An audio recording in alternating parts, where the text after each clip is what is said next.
paz do Senhor, que Deus abençoe a vida de todos, que a graça e a paz de nosso Senhor e Salvador Jesus Cristo esteja sobre a vida de cada um de vocês, não só hoje, mas para todo sempre. Estou aqui mais uma vez para gravar mais um vídeo sobre a Escola Bíblica Dominical, para juntos nós aprendermos, com o livro de Ezequiel que estamos aprendendo nesse trimestre. E para quem não me conhece, eu sou a Kelly Cristina, professora da Escola Bíblica Dominical na Igreja Assembleia de Deus, Madureira, Campo de Turvânia. Meu pastor-presidente é o pastor Uida Marques Luiz de Oliveira e a sua esposa, a pastora Arlene Gonçalves. Estou debaixo da bênção deles e deixo aqui um forte abraço. Que Deus abençoe não só eles, como toda a sua família, em nome de Jesus. E nós estamos trabalhando aqui com as lições das revistas da editora Betel. Para quem não sabe, a Madureira trabalha com a editora Betel. Estamos no primeiro trimestre de 2022 com o tema sobre o livro de Ezequiel. Para mim está sendo um desafio e um grande aprendizado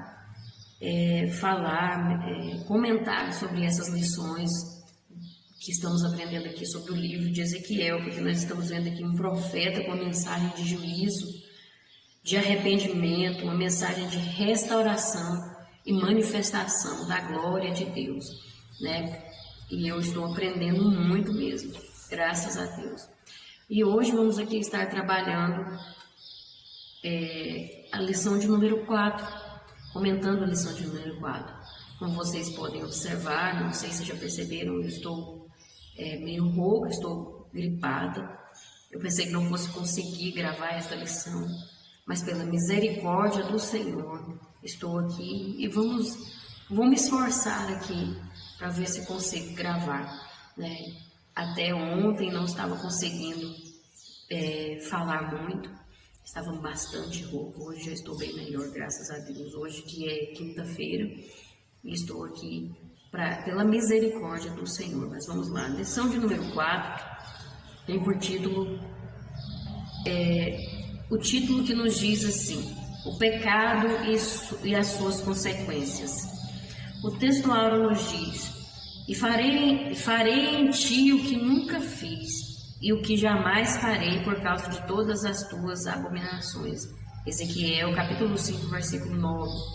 A verdade aplicada nos diz: é preciso andar em espírito para não ceder aos desejos da natureza pecaminosa e viver em constante vigilância e oração. Os objetivos desta lição são estes: explicar acerca do pecado e suas consequências, explicar que a lei de Deus é inviolável e ressaltar que Deus é amor, mas também justiça. Amém? Os textos de referência se encontram em Ezequiel capítulo 5, os versículos 7, 8 e 13. Mas você medite bem no capítulo 4 e 5 de Ezequiel. É bom ler todo o livro, sempre eu falo isso, Mas foque nesses dois capítulos, faça um estudo, pesquise na internet, fale com o seu pastor, com o seu superintendente, com algum professor, e faça um estudo mesmo desses dois capítulos. E vamos ler aqui o que está disponível na nossa revista, amém? Portanto, assim diz o Senhor Jeová: porque multiplicastes as vossas maldades mais do que as nações que estão ao redor de vós, nos meus estatutos não andastes, nem fizestes os meus juízos, nem ainda procedestes segundo os juízos das nações que estão ao redor de vós. Por isso, assim diz o Senhor Jeová: eis que eu, sim, eu estou contra ti, e executarei juízos no meio de ti aos olhos das nações. Assim se cumprirá a minha ira, e satisfarei neles o meu furor, e me consolarei. E saberão que sou eu, o Senhor, que tenho falado no meu zelo, quando cumprir neles o meu furor. Amém? Vamos estar agora, neste momento, fazendo uma oração. E o motivo sugerido aqui pela nossa revista é que nós oremos a Deus por unidade entre as igrejas do país. Podemos também acrescentar no mundo, Vamos orar agora neste momento.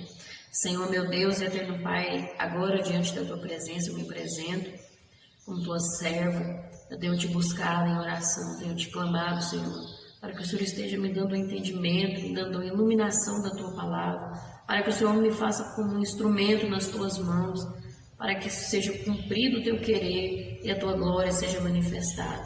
Meu Senhor, eu peço que o Senhor esteja abençoando cada vida que está acompanhando este trabalho, cada pessoa que está assistindo esse vídeo, que está desejoso de aprender mais de Ti, Senhor. Que o Senhor recompense a cada um, visite cada lar agora neste momento, dê vitória em nome de Jesus. Senhor, eu peço que o Senhor ajude, Senhor, as igrejas no país, no mundo, em todo lugar, que possa ter mais união, que possa ter mais amor, cada igreja, Senhor, possa estar mais unida. Que o alvo de cada igreja seja o amor, Senhor, que o Senhor nos ensinou a demonstrar esse amor uns para com os outros. Que o alvo das igrejas seja a glória do Senhor ser manifestada, que o teu reino possa crescer, que esse seja o principal alvo das igrejas. Porque não pode haver separação, porque há um só Deus e tem que haver um só povo. A tua palavra diz que há um só povo, um povo lavado e remido no sangue do Cordeiro.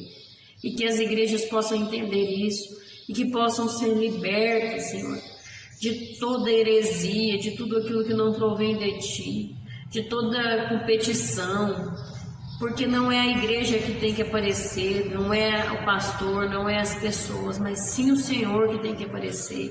A glória do Senhor é que tem que ser manifesta, que possamos entender isso, para que haja união, para que haja amor, para que haja compreensão e para que haja a pregação do verdadeiro evangelho, que esse sim é que salva, liberta e transforma a vida do ser humano. Em nome de Jesus, que possamos aprender mais de Ti e que possamos viver conforme o Teu querer e a Tua vontade, não só hoje, mas para todo sempre. Amém.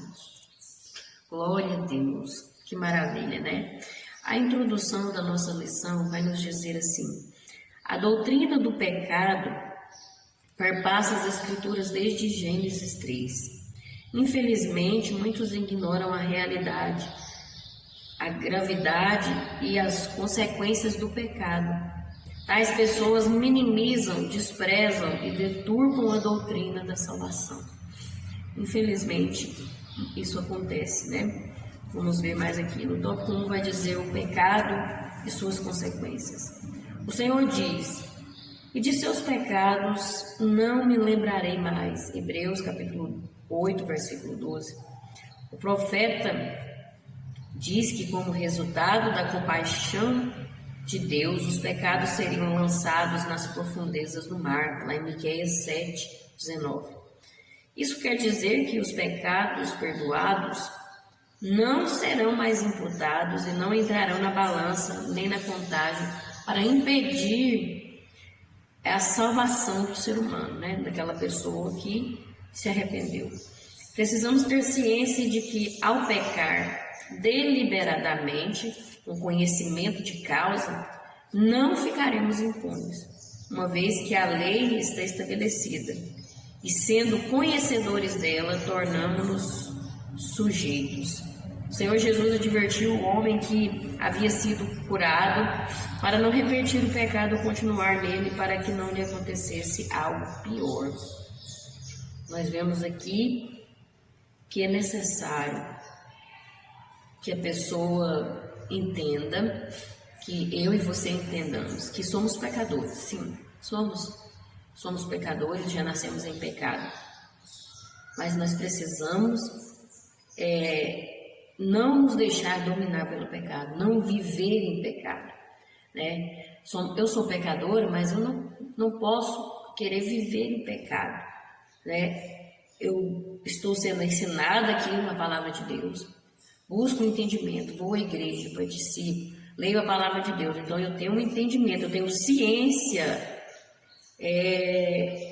do que é certo e do que é errado, né? Estou aprendendo, né? Isso aqui, essa mensagem aqui é para aquela pessoa que é crente, pessoa que sabe, que está tendo um ensino do que é certo e do que é errado, porque isso, Deus nunca nos deixou a par, nunca nos deixou inconscientes dessas coisas. Então, eu não posso, sabendo do certo e do errado, querer fazer só o que é errado, né? Pecar deliberadamente, com consciência, né? A pessoa sabe que aquilo é errado, sabe que é pecado, sabe que aquilo vai trazer prejuízo, mas ele continua fazendo aquilo, continua, né? Com conhecimento de causa. E a pessoa tem que saber que se fizer dessa forma, vai sofrer as consequências. Porque tudo que nós fazemos na vida tem consequências, né? E Jesus mesmo advertiu aquele homem que havia sido curado, porque ele estava doente por causa do pecado dele. E o Senhor advertiu: olha, não repita, não peques mais, para que não aconteça algo pior. Então nós precisamos entender que existem consequências. Existem situações que é consequências dos nossos pecados, que é consequências das nossas escolhas, das nossas atitudes, e nós precisamos estar vigilantes e em constante oração, buscando sempre afastar do mal, né? No 1.1 nós vamos ver aqui a revelação dos pecados de Israel. Na passagem bíblica de Ezequiel, no capítulo 5, versículos 7 e 11, Deus revela categoricamente os pecados da nação de Israel. Ali Deus revelando, então, mostrando ali, expondo o pecado do povo de Israel. Em Gênesis 3, encontramos como Deus lidou com a queda do primeiro casal. Antes do anúncio acerca da semente da mulher, né, que viria destruir o pecado, e de Deus providenciar vestes adequadas para aquele casal, primeiro Deus confrontou eles com a realidade do pecado. Porque Deus chega diante deles e fala: quem te mostrou? Quem mostrou que você estava nu? Quem mostrou que você estava sem roupas? O moço falou para o casal, né? Comeste da árvore que te ordenei que não comesses? Quem foi que te mostrou? Quem você fez? Você comeu? Você fez o que eu disse que não era para fazer? Você fez? Olha, Deus já sabia o que tinha feito. Deus já sabia o que eles tinham feito. Mas Deus então pergunta: você fez isso? Deus sempre ele vai nos confrontar. É fundamental que o pecado seja exposto. É fundamental o confronto. Por isso que a palavra de Deus ela sempre vai nos confrontar. Sempre vamos ter esse confronto, porque é necessário para que haja mudança, é necessário para que haja arrependimento, é necessário para que haja reconhecimento. É importante. As pessoas precisam saber o que desagrada a Deus e o que está contra a sua vontade. É necessário saber. O apóstolo Paulo expôs a universalidade do pecado em Romanos, do capítulo 1 até o 3, para depois apresentar em detalhes o plano divino de salvação. Primeiro ele mostrou o que é o pecado, e é necessário isso, é necessário esse confronto. Por isso que muitas vezes nós vamos ouvir uma pregação que vai nos machucar, vai nos ferir, porque muitas vezes estamos vivendo um pecado, vivendo de uma forma que desagrada a Deus, e aquela palavra vai direto, é como se fosse um tapa na cara, né? Porque está nos confrontando, mas é necessário. Isso não vai nos destruir. Por que você fez isso? Por que isso? E Deus sabe de tudo que nós fazemos, mas Ele quer saber, porque não é Ele que precisa saber, mas é nós que precisamos saber. Por que eu fiz isso? Eu não devia ter feito isso, né? É tipo um choque de realidade. Por isso que precisa haver o confronto. Agora, aquela pessoa que ele se arrepende, ele percebe, ele cai em si, a consciência dele não está cauterizada pelo mal, porque quando a pessoa tem a consciência cauterizada, ele nem importa mais, ele deita, ele dorme, não está nem aí se está fazendo trem errado, para ele acha que ele está certo, que está bom daquele jeito e pronto.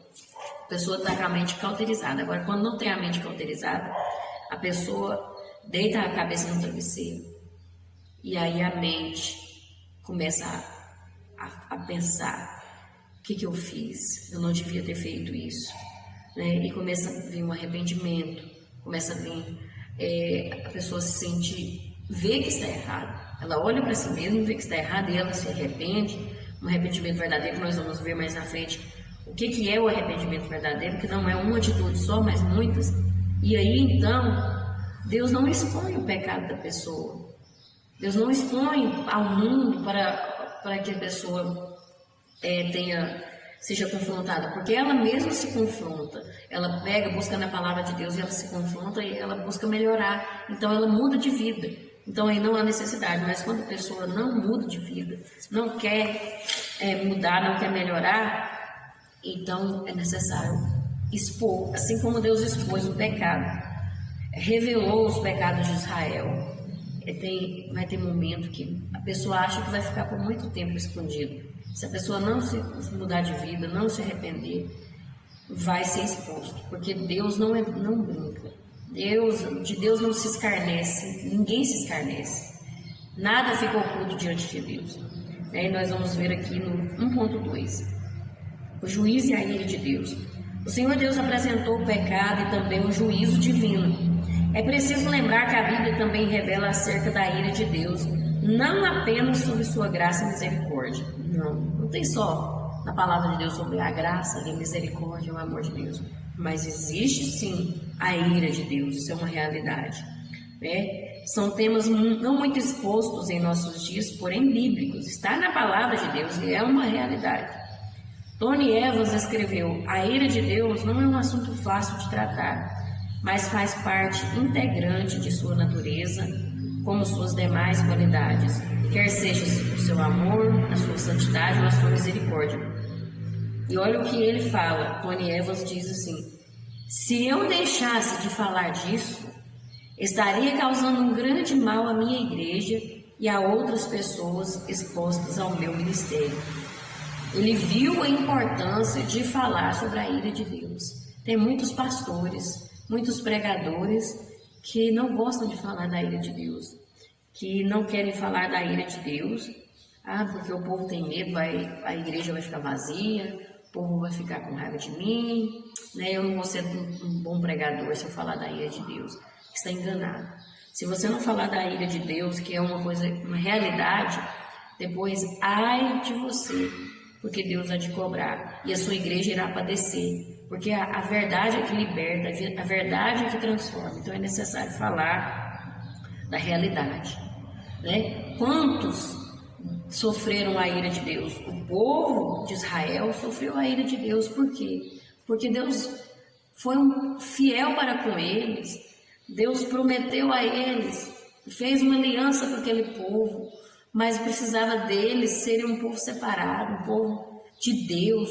Era o povo dele e aquele povo não obedeceu, não quis ser aquele povo de Deus, Achou que podia fazer o que quisesse, viver da forma que quisesse, sem limites, E existe limite para tudo. E aí a ira de Deus então veio sobre aquele povo. Aquele povo, além de desobedecer a Deus, ainda profanaram o santuário de Deus. Houve profanação.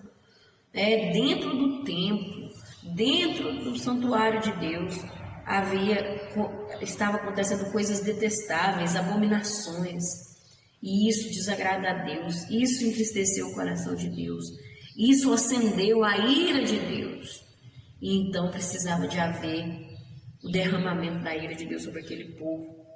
Muitas vezes é necessária a ira de Deus para que o povo tenha conserto. Porque quando é um povo rebelde, um povo obstinado, duro de coração, é preciso haver o juízo, a ira de Deus sobre aquele povo. É necessário isso. E a palavra de Deus sempre nos alerta, sempre fala que a gente tem que ter cuidado, que a gente tem que ter sabedoria, que a gente tem que ter obediência a Deus. Nos voltarmos para Deus, porque existe as consequências tanto das escolhas boas quanto das escolhas más, e nós precisamos tomar muito cuidado, porque o juízo e a ira de Deus não é uma fantasia, não é algo que está fora da Bíblia, isso é real e é bíblico, e a Bíblia é a verdade, a única verdade que existe. No ponto 3 nós vamos ver: os pecados de Israel foram punidos exemplarmente pelo Senhor. A punição veio com a destruição de Jerusalém. Muitos foram mortos, outros foram levados ao exílio, e um pequeno grupo deixado em um ambiente de destruição, porque foi onde Jeremias ficou, né?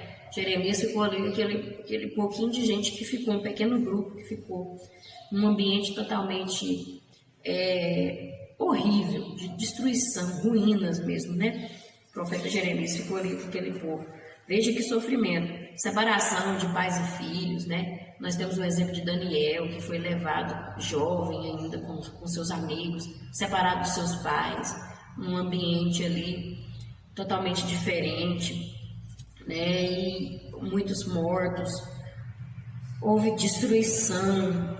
Um povo livre agora ficou cativo aos reis idólatras, sendo escravos, né? Longe de sua terra, expostos a outros costumes. A nação recebeu o castigo como ensino pela ingratidão e por se afastar das leis divinas.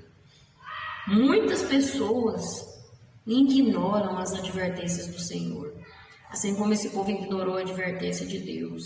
Quantas vezes Deus levantou profetas para falar com aquele povo, para alertar aquele povo da idolatria, da mistura, da desobediência, daquilo tudo que estava acontecendo. E o que eles faziam? Matavam os profetas, né? Ignoravam o que Deus falava. E Deus dando chance, Deus dando chance. É isso que Deus faz, Deus dá chance. Chance após chance. Mas muitas pessoas ignoram até vir as consequências. E quando vem as consequências, quando vem a ira de Deus, quando vem o juízo de Deus, aí a pessoa ainda quer culpar Deus, acha que Deus é culpado, né? Sendo que Deus alertou quantas vezes. Essas pessoas ficam achando que essas ameaças são vazias.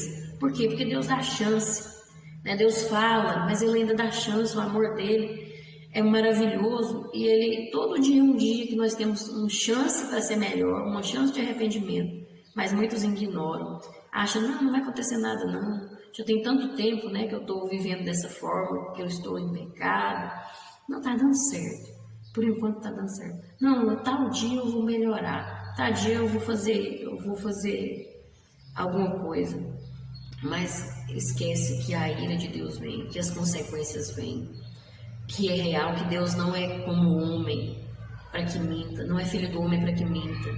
Deus não é Deus de brincadeira. Não é como aquele pai, aquela mãe que só fica ameaçando, eu vou te bater, aí menino, vou te dar uma tapa, e não faz nada. Deus não é assim não. Deus é Deus, Deus é fiel, o que Ele fala Ele cumpre. E se Ele falou, Ele vai cumprir, pode ter certeza. E alguém advertiu, não cometa o erro de pensar que Deus não cumpre o que diz, ou que as suas palavras têm outro sentido. Cuidado com o sentido que você acha que Deus está falando. Porque às vezes aquilo que você acha não é o que realmente Deus está falando. Né? Porque Deus, Ele vai cumprir. Tem gente que pega a palavra de Deus e transforma do jeito que Ele quer ouvir para satisfazer Ele, né? Cuidado com isso. Pecadores gostam de acreditar que Deus nunca os castigará. Cuidado. Toma cuidado, porque a consequência vem, porque a cobrança vem. Tudo aquilo que o homem plantar, ele vai colher. Né? Existe a lei da semeadura, é real. E quando a colheita chega, não adianta chorar, não adianta relembrar o que você já fez de bom no passado, não. A justiça de Deus é que vai prevalecer. Então nós precisamos ter cuidado. O povo de Israel foi punido, serve de exemplo para nós. Até hoje serve de exemplo. Serviu de exemplo para muitas nações e serve de exemplo para nós hoje. Precisamos então tomar como exemplo e viver uma vida de obediência a Deus, de compromisso com Deus. Amém? Vamos ver agora no tópico 2, a palavra de Deus permanece para sempre. A Bíblia diz que Deus não se deixa enganar, escarnecer, zombar. Porque tudo que o homem semear, isto também ceifará. Gálatas 6:7, né? Tal princípio de semeadura e colheita também se aplica no semear no Espírito e semear boas atitudes para com o próximo. Né? Se você semeia o bem, você vai colher o bem. Se você semeia o mal, você vai colher o mal. É uma realidade, né? No 2.1 nós vamos ver o pecado deliberado é uma afronta a Deus. Muitos dizem que são nascidos de Deus, que são seguidores de Jesus Cristo, que têm o Espírito Santo, mas pecam deliberadamente, satisfazendo seus desejos pecaminosos. São atitudes que zombam de Deus e o desprezam. Os pecados premeditados têm uma conotação diferenciada, pois foram estudados e são conscientes. Precisamos ter em mente que a maquinação para fazer o mal ou para pecar aborrece o Senhor. Muitas pessoas, infelizmente, vivendo dentro da igreja e vivendo uma vida de aparência. Muitos vão lá, pregam, às vezes dão uma palavra, cantam até com emocionalismo, com tanta emoção. Você fica assim, mas aquela pessoa está vivendo uma vida de aparência, está atuando. Por quê? Porque são pessoas que estão vivendo em pecado, deliberadamente em pecado. A pessoa maquina o pecado, a pessoa planeja o pecado, estuda como que vai ser que ele vai viver aquela vida do jeito que ele quer, para satisfazer os seus próprios desejos, para satisfazer os desejos da carne. Tem muita gente vivendo dessa forma, infelizmente, e esses são os piores, porque Deus, ele sonda. Gente, Deus, ele sabe cada intenção do meu coração. Ele sabe cada intenção por trás de um olhar, por trás de uma atitude, por trás de um gesto, por trás de uma feição do rosto. Deus, ele sabe. Ele sabe até a intenção que eu não sei, muitas vezes que eu não percebo, que a minha natureza está com aquela intenção, que muitas vezes a natureza pecaminosa está com aquela intenção, muitas vezes eu não percebo. Deus, ele percebe.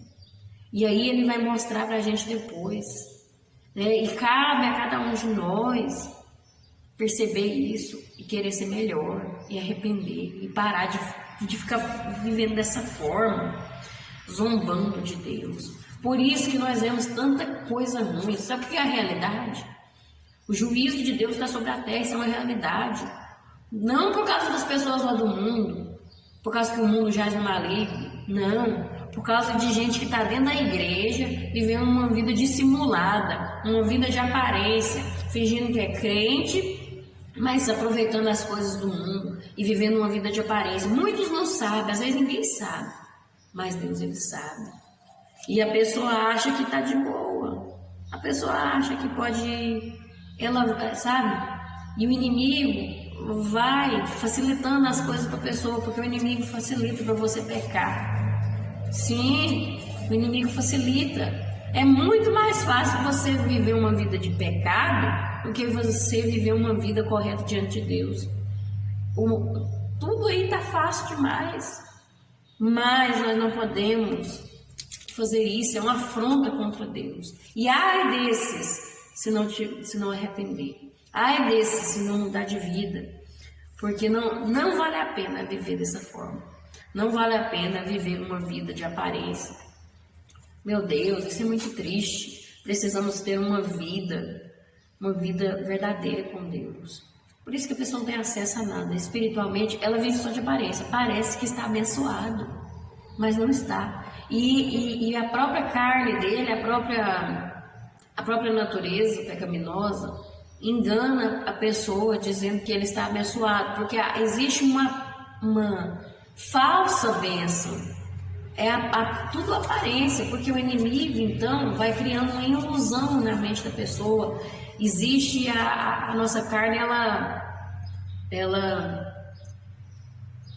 como que fala? Não é que manipula a nossa mente. Ela cria uma falsa ilusão de que estamos bem, uma ilusão de que estamos abençoados. Mas se a pessoa for observar, for colocar a mão na consciência e ser curado dessa consciência cauterizada, ele vai perceber que ele não tem uma vida abençoada, que tem uma vida de escravidão, uma vida de sofrimento, uma vida de mentiras. Meu Deus, como que a pessoa consegue viver desse jeito? É muito triste. É muito melhor ter uma vida vitoriosa cristã. E para ter essa vida vitoriosa cristã, é preciso viver uma vida de pecados confessados. confessar os nossos pecados. Todos os dias nós precisamos confessar a Deus os nossos pecados, dizer a Ele. Outros nós devemos confessar aos nossos irmãos, na palavra de Deus, confessai-vos uns aos outros os vossos pecados, para que vocês sejam curados, porque a oração de um justo tem muito em seus efeitos. É necessário, né? Isso é necessário. É necessário, quando eu magoo o meu irmão, eu confessar a ele que eu magoei ele, que eu feri ele, que eu falei contra ele. É necessário haver isso, porque assim nós vamos ter uma vida vitoriosa. E a confissão genuína inclui abandonar o pecado, e somente assim se produz o crescimento espiritual. Porque tem gente que ele sofre de ananismo espiritual. Ele nunca sai do mesmo lugar, está sempre na mesma posição, está sempre raquítico. Não cresce espiritualmente, porque não confessa. Vive uma vida de pecado, um pecado atrás do outro. É o pecado que domina ele é escravo do pecado. Sempre que Jesus Cristo já morreu na cruz do Calvário para nos libertar, agora nós temos que ser escravos de Deus. E a escravidão do pecado é algo que nos traz sofrimento, mas nós sermos escravos de Deus é porque nós decidimos ser servos dele, servir a ele pelo resto da nossa vida. E aí sim nós temos a verdadeira liberdade, sucesso verdadeiro. É algo inexplicável, né? Crescimento espiritual. Então, não podemos viver uma vida de pecado, principalmente deliberadamente, né? No 2.2 nós vamos ver que pecadores, a diferença quanto ao nível de revelação que possuem. Mas Deus não tem em conta os tempos da ignorância. Anuncie agora a todos os homens em todo lugar que se arrependam. Quem é conhecedor se torna mais culpado, porque conhece a verdade e não poderá escapar do juízo de Deus. Conhecer as leis, os estatutos e os mandamentos e errar, na maioria das vezes consciente, se torna indesculpável. Olha, aquele que não é conhecedor, não sabe, não tem o conhecimento da verdade da palavra de Deus, não tem o entendimento da palavra de Deus, aí cada um Deus vai julgar de uma forma, né? Que existem os pecadores, aquele que conhece, aquele que não conhece. Eu não vou aprofundar nisso aqui porque é muito amplo, mas é importante você procurar saber sobre isso, né? Porque existe o julgamento que vai ser pela consciência, existe o julgamento que vai ser pela lei, existe o julgamento pela graça, né? Existem esses julgamentos. Mas eu te convido você a participar dos cultos de ensino ali na nossa igreja. O pastor Wendar Marques explica muito bem isso, mas eu não vou aprofundar aqui. Mas só que vamos focar no mais importante. Aquele que é conhecedor e peca sabendo que é errado. Já foi ensinado, vai na igreja, o pastor ensina lá toda terça. Todo domingo na escola bíblica é ensinado. Nos cultos é ensinado. Às vezes tem semana que fala a mesma coisa e não é combinado. Tem semana que bate na mesma tecla ali, ó. Porque Deus está falando com alguém. Deus está alertando as pessoas. Às vezes não é só com uma, é com muitas. Deus está alertando, Deus está falando. Porque a pessoa já está cansada de saber o que é. Às vezes o pastor, a pastora dá conselho, senta, conversa, ensina, explica. As pessoas explicam, mas a pessoa vai lá e quer pecar de novo. Quer satisfazer o desejo dela. E essa pessoa, ele vai sofrer mais, ele vai ser mais cobrado. Por quê? Porque ele sabe qual que é a verdade, gente. A pessoa sabe qual que é a verdade e está indo no mesmo caminho, de novo, às vezes, de novo, sabe que é errado. Então larga da igreja, vai viver no mundo logo, pronto. Não fica vivendo de aparência, não. Precisamos entender isso, é preciso ter em mente que o cristão pode até errar, mas não deve viver na prática do pecado. Errar, todos estamos sujeitos a errar, mas nós não podemos viver em pecado. Deixar ele dominar a nossa vida, ficar toda a vida pecando do mesmo jeito, toda a vida. Não, misericórdia. É preciso se arrepender, pedir perdão e se esforçar para não repetir o erro. Quer dizer, às vezes a gente vai até errar de novo, no mesmo erro, sim, mas a gente deve esforçar para isso não acontecer. Mas tem gente que ele gosta daquilo, ele gosta de viver aquilo, ele gosta de viver aquela vida lá. É preciso haver uma transformação da mente, do interior. A pessoa precisa ser liberta totalmente, pedir, fazer como que fala, uma campanha de jejum e oração, para ele não gostar daquilo mais, para não querer aquilo mais, que muitas vezes a gente está sempre repetindo o mesmo erro, não é porque a gente não está, é porque precisa o quê? Acontecer o quê? Eu preciso me afastar do mal, mas eu preciso não gostar do mal, porque se eu dentro de mim tiver alguma coisa que tiver querendo aquilo ainda, tiver gostando daquilo, aí é difícil, aí é mais difícil, vai estar sempre repetindo aquele erro. Então eu preciso fazer uma campanha, eu preciso buscar matar essa carne, matar esse desejo, né? Que fica sempre querendo fazer aquele mesmo pecado, sempre querendo errar naquele mesmo erro. Né? Jesus Cristo falou para aquela mulher adúltera, ele não condenou ela, ele não permitiu que ninguém matasse ela, né? Não permitiu, mas ele disse para ela: vai, não peques mais. Olha, eu estou te perdoando, mas você não pode mais viver da mesma forma. Muda de vida, muda de vida. E falou para aquele homem, né? Não peques mais para que não te suceda alguma coisa pior. Porque da próxima vez pode ser pior. Talvez agora você teve uma chance, Marco, uma chance. Talvez você sofreu algo, uma consequência muito ruim na sua vida. Então muda de vida agora, porque talvez a próxima vez vai ser pior. Talvez a gente não sabe se a gente vai ter uma segunda chance, uma terceira chance, uma quarta chance. Não sabemos o dia de amanhã, e se morrermos em pecado, vivendo uma vida de pecado. E aí, como que vai ser? A gente perde a salvação. Perder a salvação, meu Deus do céu. Uma eternidade de sofrimento. E ainda longe de Deus. Não vale a pena permanecer desse jeito. É preciso ter mudança de vida. Precisamos mudar de vida. Deus está requerendo isso de todos nós. Se o meu povo, que se chama pelo meu nome, se humilhar, e orar e buscar a minha face, se converter do seu mau caminho, se converter dos seus pecados.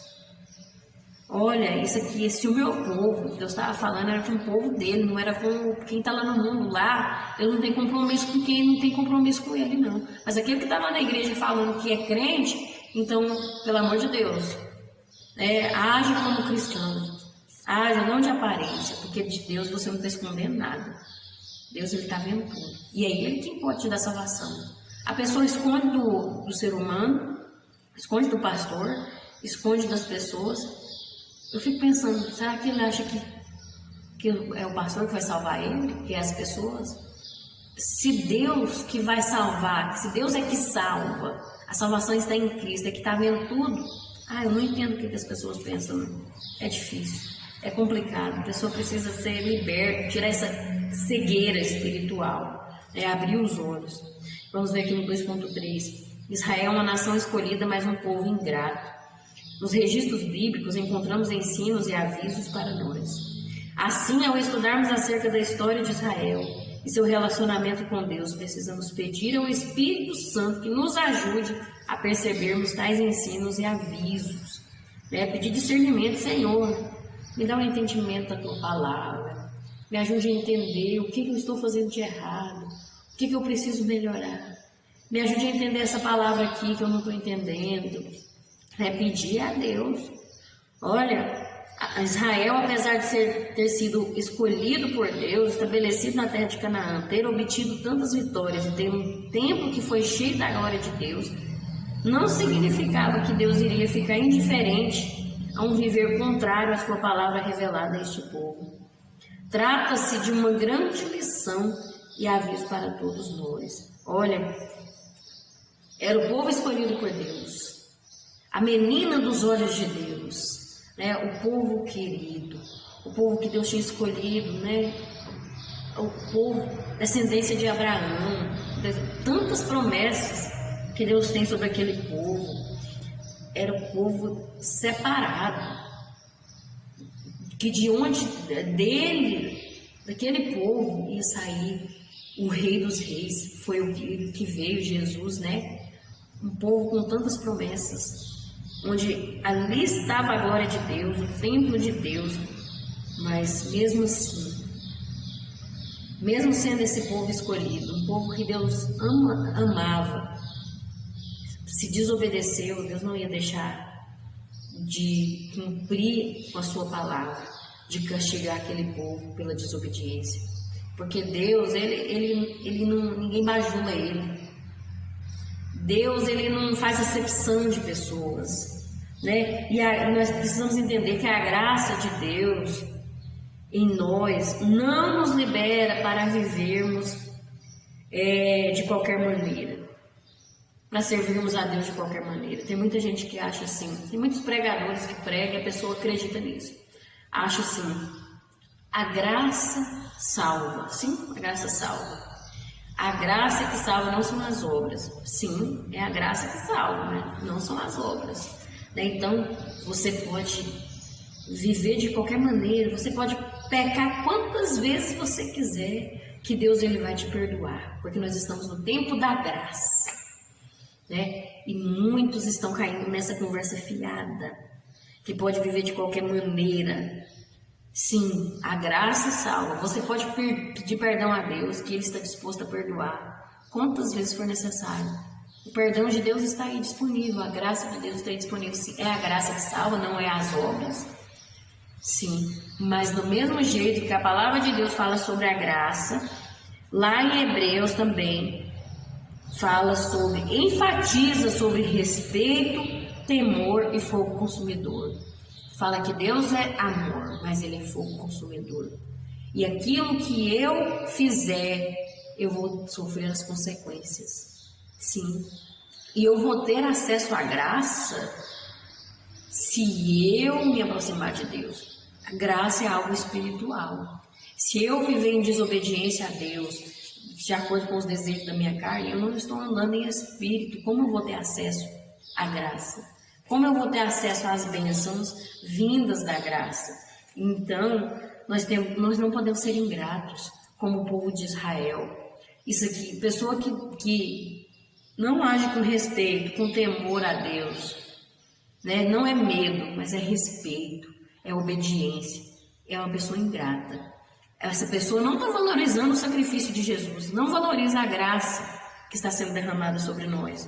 E é preciso ter sabedoria, porque nós somos o templo do Espírito Santo.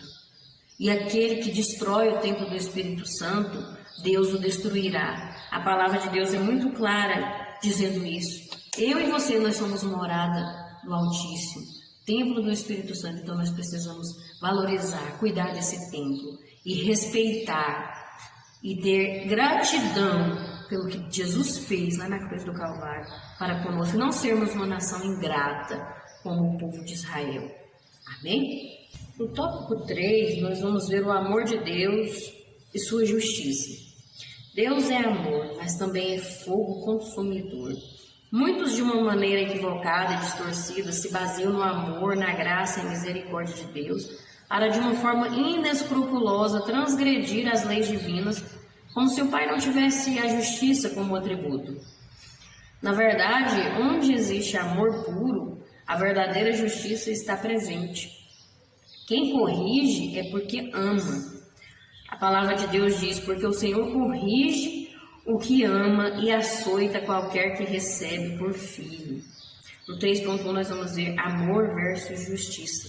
O amor de Deus, ele é insondável, insubstituível, não fingido. Deus não ama por interesse, Deus não ama esperando algo em troca. Ele ama. É o amor mais puro, o amor mais sincero que existe, o amor mais verdadeiro. O único amor verdadeiro é o amor de Deus. Esse sim é um amor maravilhoso. A maior expressão de amor está escrito em João 3,16, né? Porque Deus amou o mundo, não quer dizer as coisas do mundo, Deus amou as pessoas do mundo, né? Quando fala o mundo, é as pessoas. De tal maneira, ou seja, sem parâmetro, incalculável, de uma forma que não tem como calcular. a ponto de dar o seu filho unigênito, o único filho que ele tinha, para morrer em nosso lugar, para salvar os pecadores que nada merecem. Nós não merecemos nada. A única coisa que nós merecemos é a morte, porque o salário do pecado é a morte. Mas ele nos amou de tal forma, uma forma que ninguém nunca vai amar. Olha, Deus, ele te amou e ele te ama como ninguém nunca vai te amar. Como ninguém nunca vai conseguir te amar. É como Deus te ama. E ele te ama muito, muito mesmo. O amor dele é maravilhoso. E a gente pode sentir, não dá para medir, mas a gente pode sentir. Mas existe também a justiça de Deus. E a justiça de Deus, ela não está abaixo do amor de Deus, né? Nós já vimos uma lição uma revista sobre os atributos de Deus. E nós vimos que todos os seus atributos, todas as suas qualidades, né? O amor, a justiça, a santidade, tudo está em equilíbrio, tudo está em perfeita harmonia. Deus, ele é o pleno equilíbrio, ele é total. Ele está sempre pleno, não é como o ser humano que não está em equilíbrio. Então, a justiça de Deus não ultrapassa o seu amor, e nem o seu amor ultrapassa a sua justiça. E a justiça de Deus é santa, ela é perfeita, ela é imutável. Deus é a verdade, e nele não há injustiça. Justo e reto ele é. O Evangelho revela a justiça de Deus. Ele mesmo julga o mundo com justiça, governa os povos com retidão. Olha, então nós temos que entender que Deus ama o pecador, mas ele não ama o pecado. E a justiça dele vai prevalecer de acordo com as nossas atitudes, de acordo com aquilo que eu fizer. Né? Eu vou colher aquilo que eu plantar, eu vou sofrer as consequências daquilo que eu fizer. Talvez não seja na mesma hora, talvez seja daqui a alguns anos, mas isso vai acontecer, porque é a justiça de Deus. Né? Ele é muito justo, ele é justo. Não é como a justiça que eu conheço dessa terra, não é como a justiça que eu penso que é justiça, mas é a verdadeira justiça, né? A justiça de Deus. Essa justiça que vai prevalecer. E ele vai governa todos com justiça. Por quê? Que a gente vê pessoas sofrendo, esse mundo tem tanto sofrimento, porque o mundo é injusto. E Deus, ele não interfere no livre-arbítrio, não interfere nas nossas escolhas, justamente por causa da justiça dele. Mas cada um vai colher o que plantou. Isso aí é uma realidade, não tem como fugir. E a gente tem que entender isso e não querer culpar Deus pelas coisas ruins que estão acontecendo. Por exemplo, tanta coisa ruim que acontece no mundo é por causa do que o ser humano faz. O ser humano cada vez vai de mal a pior, fazendo só coisa errada, não tem amor mais pelo próximo, e cada vez mais vai destruindo a natureza, vai destruindo a si mesmo. E aí depois fala que Deus é um Deus mau, que Deus não se importa com o ser humano. Infelizmente ainda tem muita gente que é cego ainda nesse ponto, que o ser humano tem esse mal, ele olha para os outros, mas ele não olha para si mesmo, ele não olha para os seus próprios erros. O mal do povo de Israel também era esse, né? Eles achavam que estavam sofrendo o cativeiro ali por causa do que os seus antepassados tinham feito, sendo que não viam que eles mesmos estavam vivendo em pecado. Muitas vezes a gente olha para os outros, fica comparando a vida dos outros, fala assim: mas todo mundo peca, não, fulano também faz isso. Não, meu filho, não se compara com fulano, não. Eu não sou todo mundo, não. Eu não quero ser como aquela pessoa. Eu não sou como aquela pessoa. Eu quero ser diferente. Fulano está fazendo isso? Deixa ele. Né? Eu sirvo a Deus. Eu quero ir para o céu. E eu tenho que prestar conta diante de Deus, porque todo joelho se dobrará e toda língua confessará, e todos terão que prestar conta diante de Deus do que eles próprios fizeram. Então eu tenho que dar conta da minha vida. Agora tem gente que não quer dar conta da vida dos outros ainda, pelo amor de Deus, né? E ainda culpa Deus depois. Então nós precisamos entender que a justiça de Deus não ultrapassa o seu amor, e a justiça dele é o que vai prevalecer. Amém? Vamos ver aqui no 3.2 que diz que Deus perdoa os pecados de quem se arrepende, né? Agora vamos ver sobre o conjunto de atitudes que mostra qual é o verdadeiro arrependimento, né? Precisamos refletir sobre arrependimento à luz da palavra de Deus, de acordo com a palavra de Deus, não de acordo com o que eu ou você acha, o que muitos têm ensinado aí, né? Porque se a pessoa não buscar de acordo com a palavra de Deus, vai confundir o verdadeiro arrependimento com remorso, com tristeza, ou com reconhecimento, com culpa. Porque muitas vezes a pessoa fica com remorso, fica com vergonha, fica se sentindo culpado, mas não tem arrependimento. Isso, remorso, culpa, tristeza, não é arrependimento.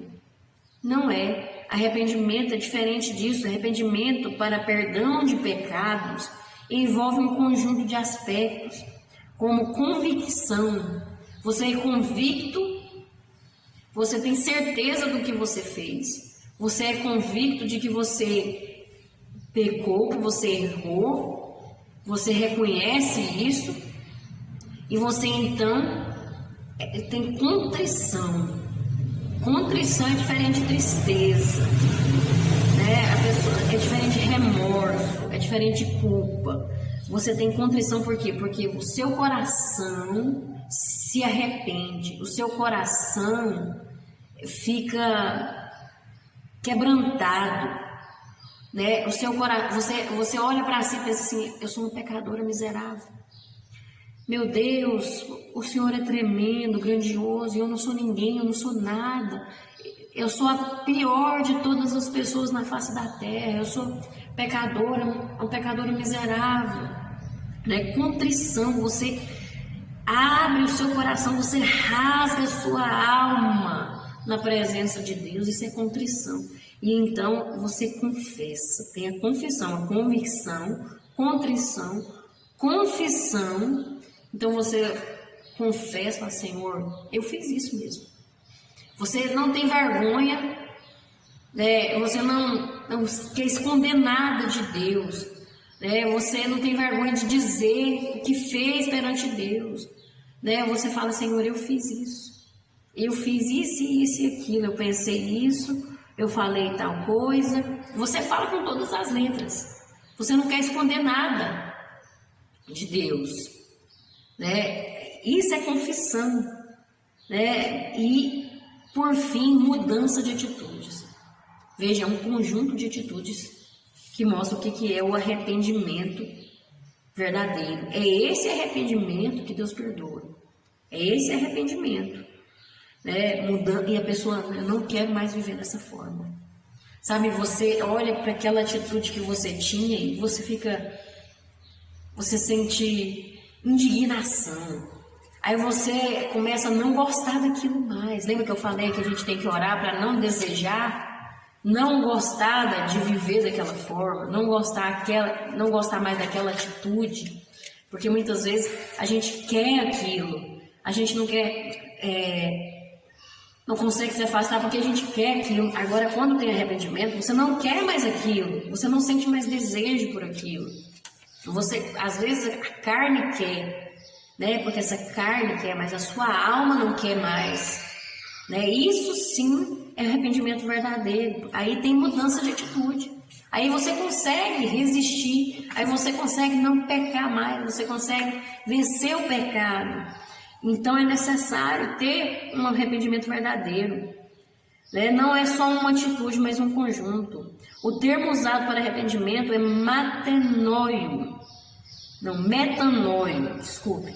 Palavra grega, né? Essas palavras são difíceis. Metanoio não se restringe apenas a uma mera tristeza pelo pecado, mas significa uma mudança de pontos de vista, de pensamento e de propósito. Olha que importante isso. Não é aquela pessoa que quando é pego ali, é exposto ao seu pecado, aí ele fica triste, ele chora, né? Chora, chora, chora. Mas quando ele está lá pecando de novo. Não. O verdadeiro arrependimento é quando a pessoa, o coração é quebrantado. E a pessoa tem mudança de pensamento, mudança de propósito, mudança de vida mesmo, verdadeira diante de Deus. Aí sim é arrependimento. E aí sim ela consegue o perdão, ela consegue ter acesso à graça de Deus, ela consegue então ter o melhor de Deus para a vida dela, né? Então aí os nossos pecados são lançados no mar do esquecimento, amém? E nós vamos ver aqui no 3.3 é necessário um constante autoexame. É interessante como Deus constantemente procurou despertar o povo de Israel para pensar sobre o estado espiritual em que se encontrava. Deus sempre estava alertando, né, para eles refletir, para eles examinar. Mesmo ali no cativeiro, né, muitos ainda não estavam entendendo que estavam sendo disciplinados pelo Senhor. E Deus usava o profeta Jeremias, Deus usava o profeta Ezequiel para alertar aquele povo da situação em que eles estavam, para eles examinar a si mesmo, para eles fazerem um autoexame, né? É importante a gente ter um autoexame, e um autoexame à luz da palavra de Deus e guiado pelo Espírito Santo, né? Examine-se, pois, o homem em si mesmo. Se é necessário, eu preciso olhar para mim mesmo, olhar lá para dentro de mim e ver quais são as minhas verdadeiras intenções, o que tem por trás de cada atitude minha. Então eu perceber o que eu estou fazendo, né? Ver que eu sou culpada, que eu sou pecadora, que eu errei, que eu preciso melhorar, que às vezes eu estou sofrendo por causa daquilo que eu cometi de errado. Examinar a si mesmo é justamente isso, é autoexame, é eu olhar para dentro de mim, ver as minhas atitudes, ver aquilo que eu falei, aquilo que para onde eu olhei, o que eu quis ouvir, aquilo que eu vesti, a cada atitude minha, cada palavra, cada intenção, eu preciso examinar, eu preciso me olhar, né, mergulhar dentro de mim e ver como eu estou, né, e reconhecer quem eu sou, né, reconhecer as minhas fraquezas, reconhecer os meus pecados e não ser como aquele povo de Israel desprezou isso, desprezou a vigilância, porque eles confiavam nas suas atitudes, eles confiavam nos serviços religiosos que eles prestavam a Deus, né? E somente viver a lei, seguir a lei, né? Que era o povo de Deus e aquilo e tal, né? Numa aparência, né? Assim como estavam os fariseus, né? E Jesus condenou os fariseus, chamavam eles de raça de víboras e serpentes, porque eram como sepulcros calhados, né? Por fora tinha aquelas flores bonitas, mas por dentro era podridão, né? Porque não examinavam a si mesmo, não olhavam para si mesmo. E nós precisamos todos os dias avaliar. As nossas atitudes externas têm que refletir o nosso relacionamento com Deus, tem que refletir o nosso interior com Deus, como nós estamos com Deus, né? Porque se não for assim, serão atitudes vazias e sem vida. É tudo aparência, é tudo fingimento. E para isso, não vale de nada para Deus. Porque o que vale para Deus é o que está no interior, é a intenção do coração, né? Para Deus vale mais um coração quebrantado do que sacrifícios, né? Sacrifícios do que você sacrificar, sendo que dentro de si não é verdadeiro, não é sincero, né? Então, por isso que é necessário a gente olhar para dentro da gente, né? Examinar a si mesmo, fazer um autoexame todos os dias é necessário fazer esse autoexame, para então a gente conseguir buscar a Deus de forma verdadeira e sincera e ter arrependimento verdadeiro, né, diante de Deus. Amém? Para não sofrermos as consequências do pecado, mas sim tudo aquilo que vem da graça de Deus, todos os benefícios da salvação, porque Jesus Cristo já morreu por nós, já sofreu por nós. Nós não somos mais escravos do pecado, que possamos então ser libertos, verdadeiramente conseguir vencer tudo isso que nos impede de arrepender, de aproximar de Deus, ter uma renovação da mente, né? Não deixar que a nossa mente seja cauterizada, mas crescer na graça e no conhecimento, né? Para então a nossa mente ser renovada todos os dias. Amém? E para concluir, vamos ler aqui, a conclusão diz: na luta contra o pecado é preciso conhecer a doutrina do pecado. Assim, andando em espírito, busquemos constantemente estar vigilantes e em oração, para não cedermos às tentações, bem como sabendo que há perdão aos que verdadeiramente se arrependem. Enquanto há vida, há esperança. Deus, Ele está aí disposto a perdoar qualquer pecado, desde que a pessoa esteja arrependida verdadeiramente, né? Com um coração contrito e quebrantado diante de Deus, com sinceridade, não somente com remorso ou culpa, mas com arrependimento verdadeiro. E Ele está disposto, de braços abertos, esperando a mim e a você, procurando ter, Ele quer ter relacionamento conosco. Amém? Que possamos valorizar tudo isso que Jesus fez por nós e abraçar esse amor e essa graça que está disponível para todos. Amém? Que Deus te abençoe, Deus te recompense, que Deus retribua cada um conforme a sua necessidade e conforme a vontade de Deus, em nome de Jesus. Continue aí nos acompanhando, orando por nós. Deus recompense vocês todos que têm participado, comentado, curtido, compartilhado, que você se inscreveu, né? Que Deus te recompense, você que tem orado, eu agradeço muito. Continue orando por nós e eu oro daqui por vocês em nome de Jesus.